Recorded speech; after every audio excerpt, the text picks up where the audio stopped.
Libro Apostasía es el asunto, de Ralph Larson. Capítulo 9. Libros de un nuevo orden. Una de las liberaciones más dramáticas de la Iglesia Adventista del Séptimo Día a través del ministerio de la profeta escogida por Dios sucedió en el año 1903, en el mes de octubre. Los oficiales de la Conferencia General se habían movido de Battle Creek, Michigan, hacia Washington, D.C., y los líderes de nuestra iglesia se habían reunido en el nuevo cuartel general para estudiar planes para aumentar y fortalecer la obra del Señor. Pero su concilio fue interrumpido cuando llegó un grupo de cerca de 10 hombres y agitaron una controversia sobre el nuevo libro panteísta del Dr. John Harvey Kellogg, El Templo Viviente. El hermano Daniels, presidente de la Conferencia General en ese año, estaba profundamente afligido con este fracaso de los planes.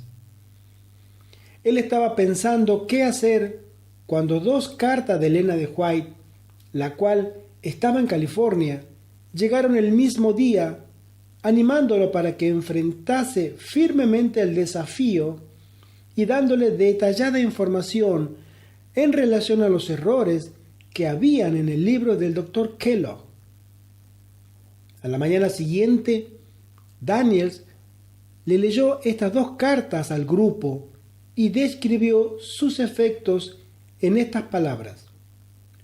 Mientras leía a la asamblea declaración tras declaración, mostrando la falsedad de las enseñanzas del libro, El Templo Viviente, surgieron varios amenes y lágrimas rodaron libremente. A partir de esa hora, luz entró en el concilio y la presencia de Dios fue claramente sentida a lo largo del día. Cuando terminé de leer, los hermanos comenzaron inmediatamente a expresarle su gratitud a Dios por esta clara voz que nos había hablado. Este mensaje había apuntado tan claramente la situación que cada uno que habló fue obligado a decir que era la voz de Dios hablándonos. Antes que el concilio terminara, el autor del libro declaró que lo retiraría del mercado. Así el Señor salvó a Israel aquel día. Éxodo capítulo 14, verso 30. Comentando esta experiencia de crisis, cuando el Señor liberó a su pueblo de un engaño de Satanás, Elena de White escribió en el año 1904: El enemigo de las almas ha procurado introducir la suposición de que había de realizarse una gran reforma entre los adventistas del séptimo día, y que esa reforma consistiría en renunciar a las doctrinas que están en pie como las columnas de nuestra fe, y que había de comenzar un proceso de reorganización. Si se efectuara esta reforma, ¿qué resultaría? Los principios de verdad que Dios en su sabiduría ha dado a la iglesia remanente serían descartados. Sería cambiada nuestra religión. Los principios fundamentales que han sostenido la obra durante los últimos 50 años serían considerados como error. Se establecería una nueva organización. Se escribirían libros de una nueva orientación. Se introduciría un sistema de filosofía intelectual. Los fundadores de ese sistema irían a las ciudades y harían una obra maravillosa. Por supuesto, se tendría poco en cuenta el sábado y también al Dios que lo creó. No se permitiría que nada se interpusiera en el camino del nuevo movimiento. Los dirigentes enseñarían que la virtud es mejor que el vicio, pero habiendo puesto de lado a Dios, resolverían depender del poder humano, que no tiene valor sin Dios. Su fundamento estaría edificado sobre la arena, y la tormenta y la tempestad barrerían la estructura. ¿Quién tiene autoridad para comenzar un movimiento tal? Tenemos nuestras Biblias, tenemos nuestra experiencia testificada por la operación milagrosa del Espíritu Santo. Tenemos una verdad que no admite transigencias. No repudiaremos todo lo que no esté en armonía con esa verdad. Mensajes selectos, tomo 1, página 238-239. Se ha dicho que aquellos que no pueden aprender de la historia están condenados a repetirla.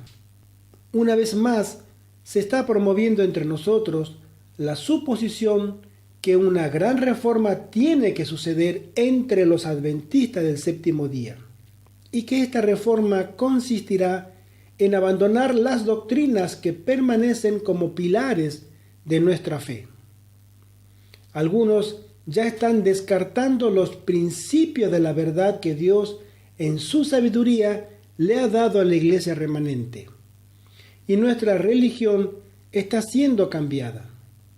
Libros de un nuevo orden están siendo escritos ahora, están siendo publicados por nuestras casas publicadoras y están siendo ofrecidos a la venta en nuestras librerías. En los capítulos previos hemos llamado la atención a los cambios doctrinales que están siendo llevados a cabo en la gran apostasía adventista. En este artículo consideraremos algunos de los libros de un nuevo orden que están siendo usados para promover esa apostasía. Con el propósito de comparación, referiremos primero al lector al libro que no es del nuevo orden, solamente por la fe de Norval Pace. En sus últimos capítulos hay una concisa y bien comprensiva muestra de libros y artículos escritos por autores adventistas del séptimo día históricos. El Dr. Peace presenta sus declaraciones en relación a la querida doctrina de la justificación por la fe y encuentra que ellos afirman uniformemente el principio del vivir victorioso del cristiano a través del poder de Cristo.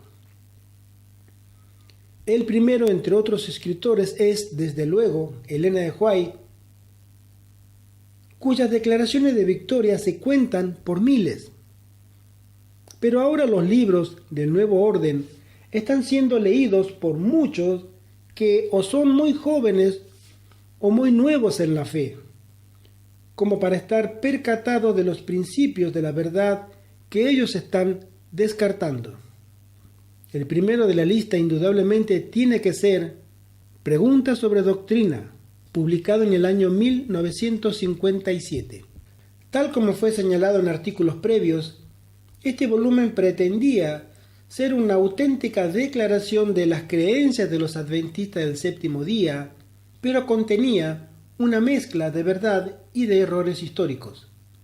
Nuestra doctrina sobre la actual expiación de Cristo en el santuario celestial fue silenciada y una declaración totalmente errónea fue hecha de que los adventistas del séptimo día siempre habían creído que nuestro Señor vino a la tierra en la naturaleza humana no caída de Adán. Una investigación exhaustiva y totalmente documentada ha traído a la luz 400 declaraciones de Elena de White y 800 declaraciones de otros líderes adventistas de que lo opuesto era verdad. Sin embargo, aun cuando negaban nuestra creencia histórica en relación a la naturaleza de Cristo, los autores de este libro no negaron la posibilidad de una vida cristiana victoriosa a través del poder de Cristo, sino que afirmaron ese principio un total de 10 veces. Es posible que ellos no hayan visto los resultados que seguirían a su concesión hecha al calvinismo en relación a la naturaleza de Cristo, pero los libros que le han seguido han dejado estos resultados irrefutablemente claros. En ellos, la doctrina de la victoria a través del poder de Dios ha sido desplazada por la doctrina calvinista de que los cristianos nunca pueden, por ningún medio, dejar de pecar. Esta falsa doctrina está inseparablemente ligada con la doctrina calvinista acerca de la naturaleza de Cristo. El fruto del error en pregunta sobre doctrinas aparece en los volúmenes posteriores. Otro libro se llama Movimiento de Destino, publicado en el año 1971. Este libro es un tratado expandido del desarrollo de nuestras posiciones teológicas y trata de colocar preguntas sobre doctrinas en el cuadro como simplemente otro libro, o tal vez el mayor, de una larga serie de triunfantes experiencias en las cuales Dios nos guió hacia la completa verdad. El autor se regocija con la amplia circulación de preguntas sobre doctrinas y hace varias declaraciones inexactas, apoyando aquel primer libro del Nuevo Orden. A pesar del registro histórico de 1200 declaraciones de nuestros líderes de iglesia, incluyendo 400 declaraciones directas de Elena de White, de que nuestro Señor había venido a la tierra en la naturaleza humana caída del hombre, el autor describe esto como una posición minoritaria errada,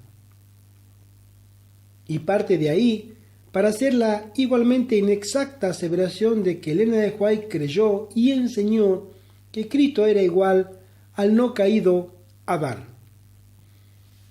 Usando la misma técnica usada en aquella históricamente falsa declaración acerca de la naturaleza humana de Cristo, publicada en la página 657 del mencionado libro Pregunta sobre Doctrinas. Sentencia en la cual unas pocas palabras del escritor original son intercaladas con palabras propias. El autor fuerza a Elliot Wagoner a apoyar la falsa declaración histórica que Wagoner en realidad había rechazado firmemente. Uno que compara el estilo de estas dos declaraciones llega a la conclusión que el autor de Movimiento de Destino es uno de los autores anónimos de Preguntas sobre Doctrinas. Otro libro cuestionable es Perfección, la posibilidad imposible, publicado en el año 1975. Este libro reconoce las tensiones que se han desarrollado en nuestra iglesia durante los 18 años desde la publicación de Preguntas sobre Doctrinas en el año 1957 y presenta autores que poseen puntos de vista opuestos sobre el asunto de la vida cristiana victoriosa. El hecho de que exista un gran desacuerdo entre estos escritores es provocador cuando se reconoce que todos ellos estaban ocupando posiciones de liderazgo en la iglesia. Uno era en ese tiempo un editor de la Adventist Review. 3 estaban enseñando en nuestro seminario teológico en la Universidad Andrews, y el desacuerdo entre ellos es fuerte. 2 emergen como campeones de la causa de la vida victoriosa a través del poder de Cristo. 1, aun cuando es menos claro y enfático, aparece también como estando en esta escuela de pensamiento. Pero uno permanece firmemente como el defensor de la doctrina calvinista, de que el cristiano jamás podrá, por ningún medio, dejar de pecar. Y él estaba en aquel tiempo sirviendo como jefe del Departamento de Teología Sistemática en la Universidad Andrews, donde son entrenados nuestros ministros. Los lectores de la contribución de este autor al libro pueden ser perdonados por tener preguntas en relación a su raciocinio sistemático. La mezcla de diferentes categorías de pensamiento, mezclando manzanas con naranjas, aparece en la primera página y bien frecuentemente después. observe las tres categorías si están combinadas aquí. Si la perfección cristiana significa restauración aquí y ahora para el estado sin pecado de Adán y completa armonía con Dios, el objetivo, de tal manera que un hombre no necesite más ser clasificado como pecador, el punto de vista propio, entonces la Biblia no sabe nada al respecto de eso. El único hombre sin pecado que jamás haya vivido es Jesucristo. El concepto de una vida sin pecado desde el nacimiento hasta la muerte, que nadie está reclamando. Nos detenemos aquí para comparar dos declaraciones de Elena de White. Solamente aquellos que a través de la fe en Cristo obedecen a todos los mandamientos de Dios alcanzarán la condición de impecabilidad en la cual Adán vivió antes de la transgresión. Comentario Bíblico Adventista, tomo 6, página 1118. Todo aquel que por la fe obedece los mandamientos de Dios alcanzará la condición de impecabilidad en la cual vivió Adán antes de su transgresión. Cuando nos sometemos a nosotros mismos, a Cristo, vivimos su vida. Esto es lo que significa estar vestido con su justicia. Sign of the Times, 29 de julio de 1902. La confusión del objetivo con el propio punto de vista es repetida. A través de la cuenta que yo hice 20 veces en este capítulo de 27 páginas. La técnica del hombre de paja, en la cual el punto de vista de un oponente es primero mal representado y después la mala representación es vigorosamente atacada. Aparece 9 veces.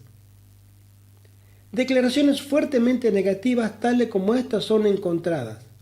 La Biblia no sabe nada sobre la perfección del carácter. En ninguna parte la Biblia iguala perfección con impecabilidad. Todos los hombres nacen en un estado de separación de Dios. El cristiano no es sin pecado. La Biblia rechaza toda posibilidad de que alcancemos la perfección sin pecado en esta vida. En este estado debilitado, el hombre no puede estar en la misma condición perfecta que existía antes de la entrada del pecado. No conocemos ningún método en la Biblia a través del cual el Espíritu le da tanto poder a las limitaciones del hombre debidas al pecado como para capacitarlo a alcanzar el estado de impecabilidad. Sugerimos que el lector compare las afirmaciones anteriores con los siguientes versos de las Sagradas Escrituras. Romanos capítulo 1, verso 16, capítulo 5, verso 21, capítulo 6, verso 18, capítulo 6, verso 22, capítulo 8, verso 4 y capítulo 12, verso 2. Primera de Corintios capítulo 10, verso 3, Segunda de Corintios capítulo 5, verso 17, Segunda de Corintios capítulo 7, verso 1 y Segunda de Corintios capítulo 10, verso 5. También Gálatas capítulo 2, verso 20, Efesios capítulo 1, verso 4, capítulo 3, verso 20, capítulo 4, verso 22 al 24 y capítulo 5, verso 26 y 27. Filipenses capítulo 2, verso 5, Filipenses capítulo 2, verso 15 y Filipenses capítulo 4, verso 13. Colosenses capítulo 1, verso 22. Primera de Tesalonicenses capítulo 3, verso 13, capítulo 4, verso 3, Primera de Tesalonicenses, capítulo 4, verso 7 y capítulo 5, verso 23. Segunda a Tesalonicenses, capítulo 2, verso 13. Primera de Timoteo, capítulo 6, verso 14. Segunda de Timoteo, capítulo 2, verso 19. Capítulo 2, verso 22 y capítulo 3, verso 17. Podemos mirar Tito, capítulo 2, verso 3 y capítulo 2, versos 12 al 14. Carta a los Hebreos, capítulo 6, versículo 1 y capítulo 13, versículo 20 y 21. Santiago, capítulo 1, versículo 4, capítulo 1, versículo 21 y capítulo 4, versículos 7 y 8. Primera de Pedro, capítulo 1, versículos 15 y 16. Primera de Pedro, capítulo 1, verso 22. Capítulo 2, verso 11 y 12. Y Primera de Pedro, capítulo 5, verso 10. Segunda de Pedro, capítulo 3, verso 11. Primera de Juan, capítulo 2, verso 6. Capítulo 2, verso 29. Capítulo 3, verso 3. Primera de Juan, capítulo 3, verso 7. Capítulo 3, verso 22. Primera de Juan, capítulo 4, verso 4. Y capítulo 5, verso 3 y 4. Judas, versos 24 y 25.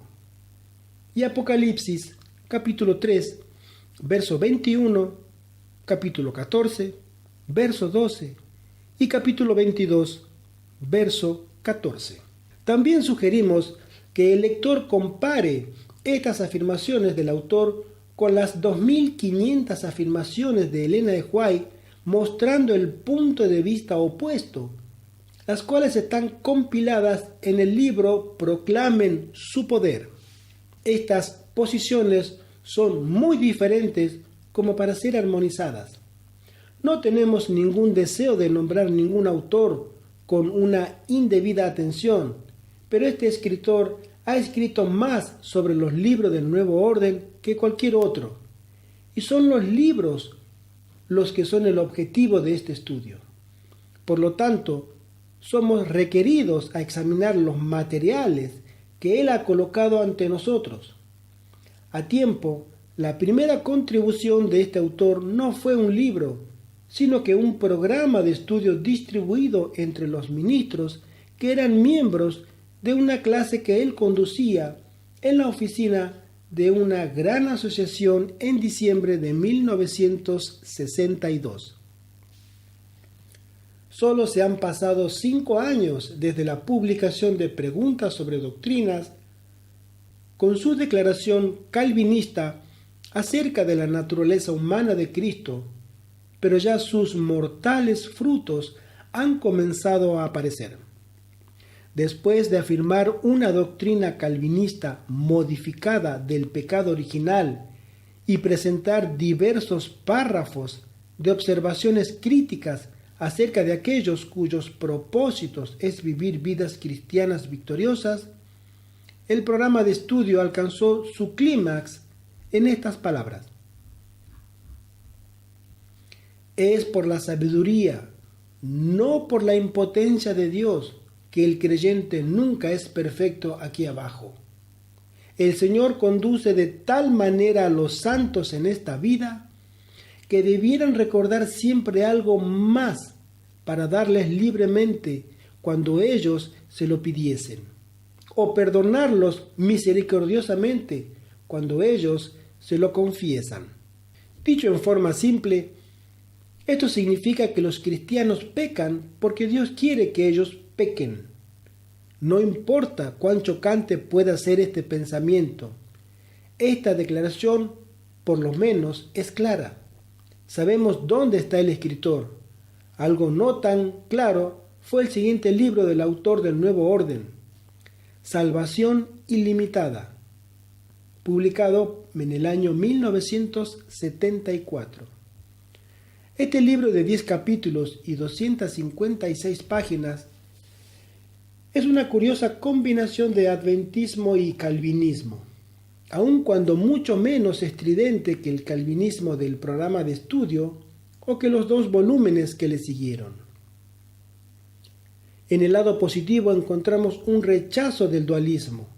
En la página 10, una moderación de la doctrina calvinista del pecado original. En la página 36, un rechazo de la doctrina calvinista de una vez salvo, siempre salvo, en la página 147, y todo un capítulo sobre la obediencia de la fe, el cual contiene no menos de 16 afirmaciones de que a través del poder divino los cristianos pueden vivir vidas de victoria sobre el pecado. Sometemos estos ejemplos. El cristiano no debiera tener ninguna dificultad en rendirle honor a la ley obedeciéndola. Cristo no vino para liberar a sus seguidores de su obligación de guardar la ley, sino para darles un poder sobrenatural para que la obedezcan a través de su propia presencia interior y la del Espíritu Santo. La ley no puede restaurar a un hombre a la justicia y a la obediencia, pero el Evangelio y el Espíritu Santo pueden hacerlo. El Evangelio es buenas nuevas porque le provee al cristiano poder para ser salvo de pecar y para hacer lo que hasta ahí él no podía realizar, obedecer los mandamientos de Dios. El Evangelio manifiesta todo su poder y gloria cuando los reclamos de la ley son fielmente sostenidos. La libertad cristiana es libertad para obedecer los mandamientos, no libertad para desobedecerlos. El poder del Espíritu Santo dentro de nosotros es suficiente para hacernos como Él, para guardar sus mandamientos y para conocerlo a Él, el cual es vida eterna. Estamos dejando de entender cómo armonizar estas declaraciones adventistas históricas con lo que ha sucedido antes y con lo que sucedió después. Y el libro Salvación Ilimitada en sí mismo no carece de problemas. La famosa declaración de Lutero de que en la vida del cristiano el pecado no reina, sino que permanece, es citada con aprobación en la página 66. En un análisis sobre justicia impartida en las páginas 148 y 149, aun cuando aparentemente sea una aplicación de la técnica del hombre de paja, hay una línea de raciocinio que parece estar en desacuerdo con el capítulo La obediencia de la fe. Pero vamos a la siguiente publicación del escritor. El hombre que es Dios, publicado en el año 1977.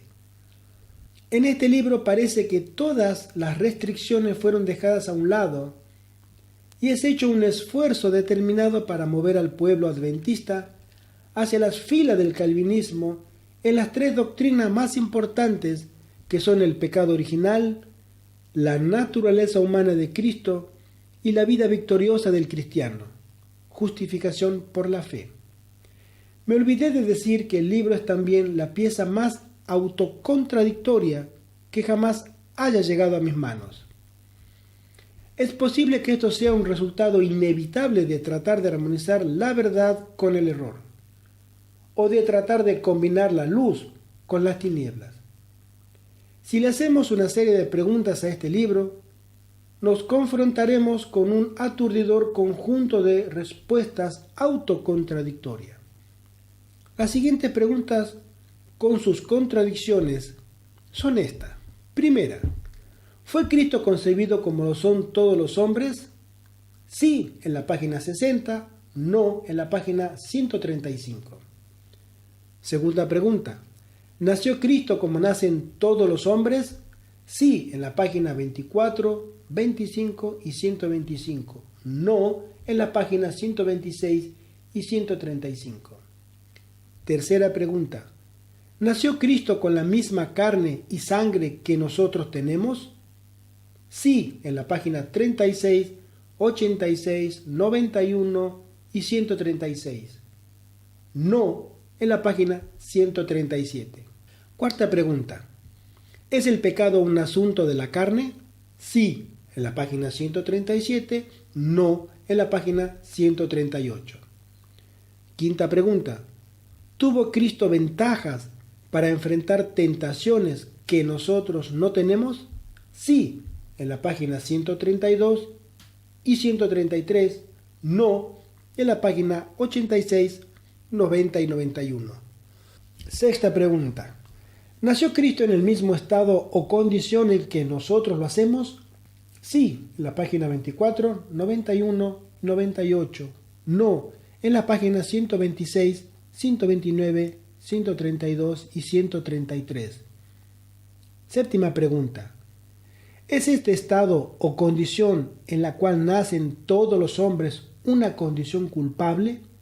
Sí, en la página 146, no, en la página 121. Octava pregunta. ¿Tomó Cristo la naturaleza humana que tenía Adán antes de la caída? Sí, en la página 155, no, en la página 174. Novena pregunta. ¿Es la perfección del carácter cristiano posible? Sí, en la página 120, 125 y 166. No, en la página 147. Y décima pregunta. ¿Es el pecado original un asunto de la naturaleza del hombre? Sí, es en la página 108, 118, 132, 135. No, en la página 107, 109 y 122. Esta confusión difícilmente podría ser descrita como teología sistemática. Observamos nuevamente que es probable que sea una indicación del embrollo de confusión en la cual uno trata de armonizar el adventismo con el calvinismo, la verdad con el error, la luz con las tinieblas. Durante la década de 1970, otro escritor, el Dr. Desmond Ford, un estudiante del autor anterior, comenzó a hacer su contribución a los libros del Nuevo Orden, aun cuando debiera ser observado que el Dr. Ford, al comienzo, hizo más uso de casetes de audios que de libros. Un gran número de casetes promoviendo sus opiniones calvinistas fueron enviadas desde el Colegio Unión del Pacífico, donde él estaba enseñando en el departamento bíblico. Otro libro, Descubriendo los tesoros de Dios, publicado en el año 1972. Este libro, al igual que Salvación Ilimitada, contiene apenas un trazo de calvinismo que Ford proclamaría más tarde osadamente y afirma fuertemente la verdad del santuario y del juicio investigador que él más tarde negaría. Pero la declaración de Lutero de que en la vida del cristiano el pecado permanece pero no reina, es citada en forma aprobatoria en la página 32 y en la página 33 él declara que los cristianos siempre tienen un pecado que vencer. Si entendemos que esto significa tentaciones a vencer, no deberíamos tener ninguna dificultad con eso. Pero pequeñas semillas se transforman en grandes árboles, tal como lo veremos. Otro libro se llama Daniel, publicado en el año 1978. Este es realmente un libro fuera del Nuevo Orden, ya que firmemente afirma y defiende las genuinas verdades proféticas que el autor negaría más tarde. Lo incluimos aquí solo con propósitos comparativos. Los miembros de iglesia que me han preguntado para recomendarles un buen libro sobre las profecías, a veces se quedan sobresaltados cuando les sugiero que se consigan una copia de Daniel de Desmond Ford. Tengo que explicarles que el libro Daniel de Ford fue prelapsariano en su experiencia antes de la caída, pero claramente post-lapsariano después de la caída. Es el próximo libro de su pluma. Otro libro es El día de la expiación y el juicio investigador, publicado en el año 1980. Esta es la obra prima de Desmond Ford, su mayor trabajo, en el cual él declara que ha sido un no creyente de nuestras más significativas doctrinas en los últimos 20 años. Durante ese tiempo escribió 2 libros donde apoya fuertemente esas mismas doctrinas, Descubriendo los tesoros de Dios y su gran comentario sobre Daniel. Es este ataque sobre nuestra doctrina del santuario que Roy Alan Anderson describió como una repetición del pensamiento de W. Fletcher, el cual a su vez lo recibió del pastor Conradi. Es este libro que un gran grupo representativo de los líderes de nuestra iglesia examinaron antes de encontrarse con el Dr. Ford en Glacier View y encontraron que era totalmente no convincente. Basta decir que es una pieza monumental de un falso raciocinio, el cual es tal vez más rápidamente respondido haciendo referencia a la evidencia juntada en su propia obra publicada anteriormente, Daniel. Se ha observado que el rechazo de nuestra fe histórica y el abrazar los errores calvinistas comenzó con personas que estaban en un íntimo relacionamiento con nuestro seminario teológico o estaban enseñando ahí. A este lugar han ido cada vez más de nuestros ministros y profesores para su entrenamiento teológico.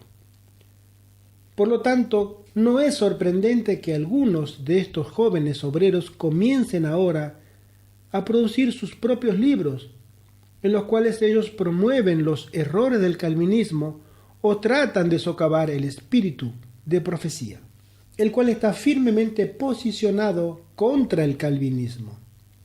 Sus contribuciones también tienen que ser colocadas en la categoría de libros del nuevo orden. Otro libro cuestionable es Cristo, nuestro sustituto, publicado en el año 1982.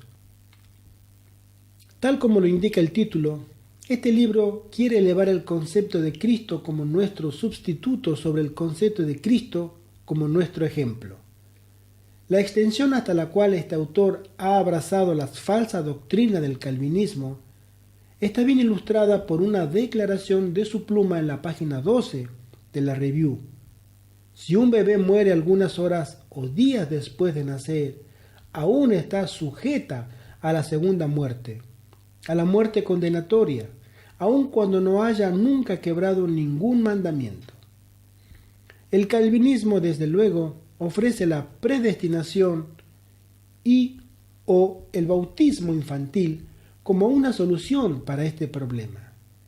Este escritor y la Review no ofrecen ninguna solución en absoluto, sino que aparentemente simplemente consignan a todos los niños que mueren en la infancia a las llamas.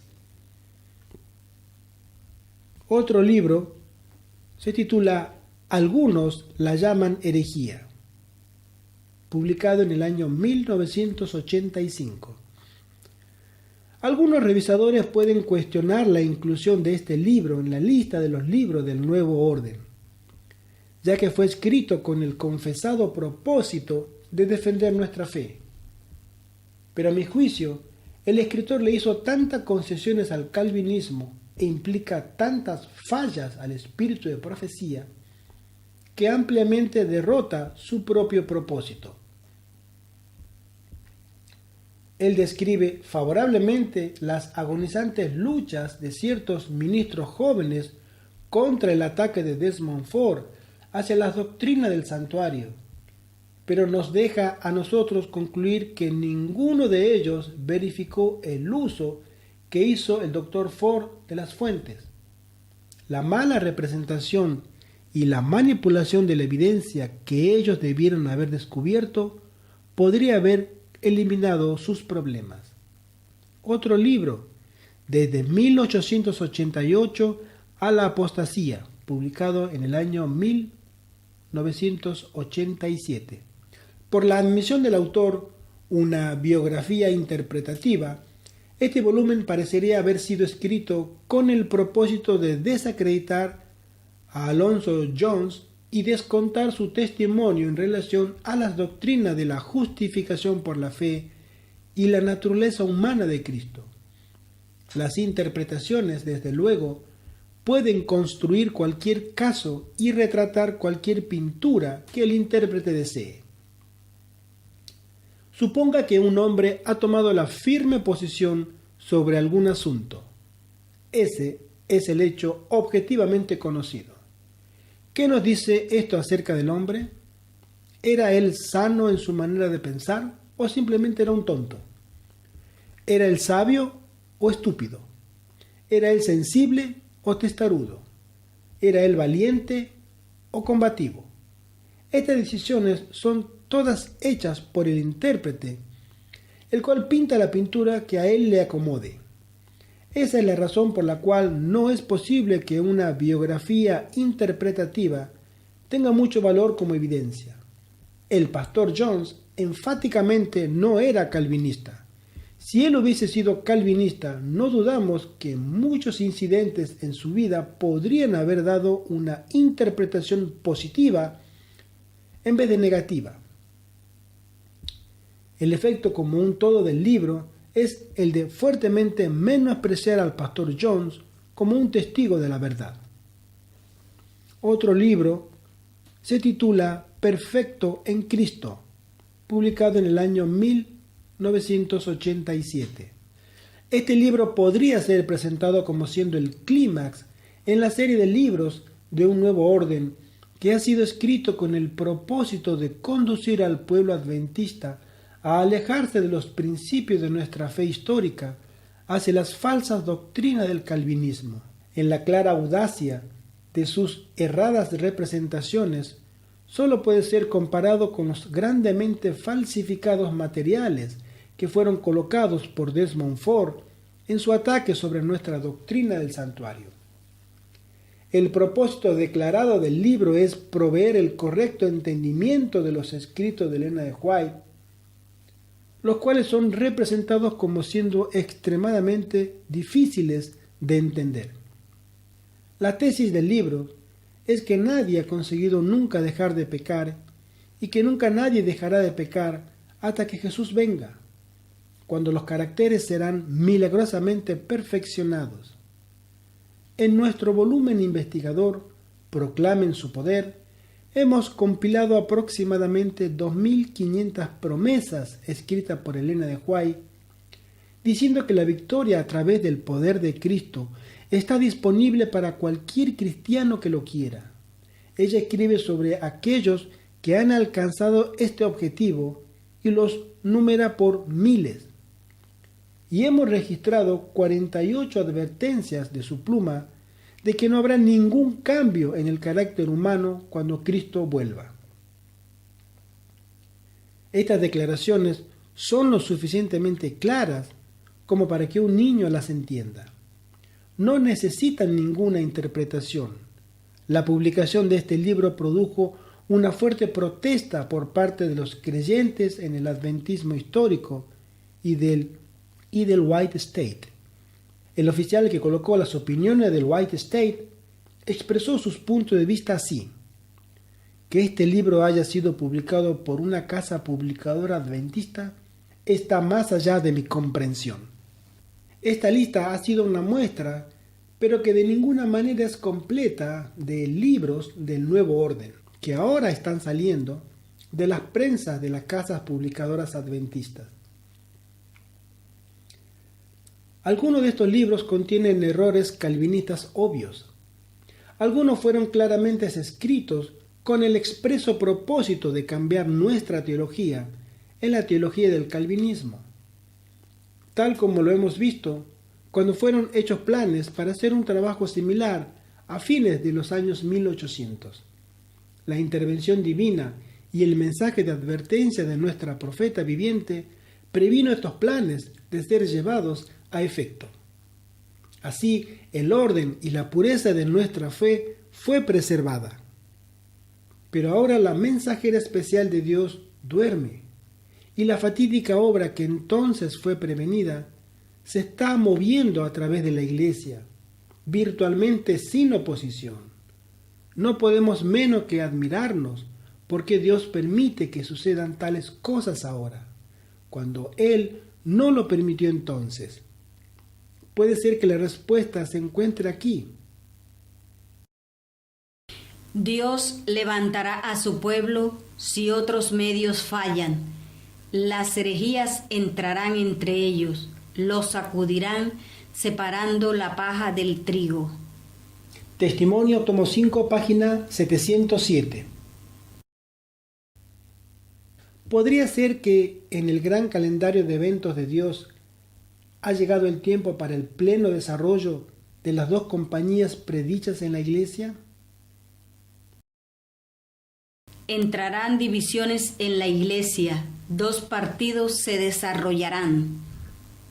Mensajes selectos, tomo 2, página 114.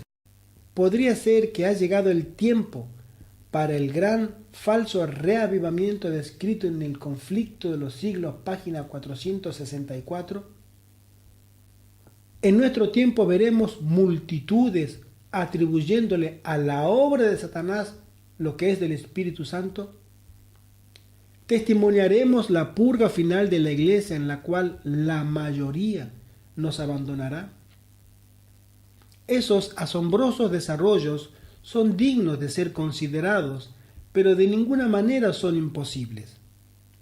Algunas personas serán llamadas a vivir a través de estos eventos para preservar su fe en su pureza, para permanecer inamovibles por la apostasía prevaleciente y para compartir las grandes experiencias del alto clamor y de la lluvia tardía.